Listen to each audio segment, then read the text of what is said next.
ஆடி முதல் சனிக்கிழமையொட்டி திருநள்ளாறு சனீஸ்வர பகவான் கோயிலில் பல்லாயிரக்கணக்கான பக்தர்கள் குவிந்து 3 மணி நேரத்திற்கு மேலாக நீண்ட வரிசைகளில் காத்திருந்து சுவாமி தரிசனம் செய்து வருகின்றனர்.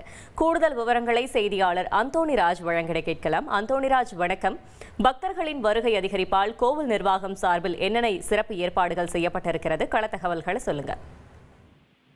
காரைக்கால் அடுத்து திருநள்ளாறில் அமைந்துள்ள உலக பிரசித்தி பெற்ற ஸ்ரீ தர்பானேஸ்வர சுவாமி தேவஸ்தான ஆலயத்தில் அனுகிரக மூர்த்தியாக தனி சந்நிதியில் வீட்டிற்கும் ஸ்ரீ சனி பகவானை தரிசனம் செய்ய வாரந்தோறும் சனிக்கிழமையில் ஆயிரக்கணக்கான பக்தர்கள் சாமி தரிசனம் செய்வது வழக்கம். இதனைத் தொடர்ந்து பாத்தீங்கன்னா இன்று முதல் ஆடி சனிக்கிழமையான சனீஸ்வர பகவானை வழிபட தமிழக பகுதியில் இருந்தும் திருச்சி, ஈரோடு, கோயம்புத்தூர், மதுரை உள்ளிட்ட பகுதியில் இருந்தும் வெளிமாநிலத்தில் இருந்தும் கேரளா, தெலுங்கானா உள்ளிட்ட பகுதிகளில் இருந்தும் பல்லாயிரக்கணக்கான பக்தர்கள் இந்த அதிகாலை முதல் குவிந்து வந்தனர்.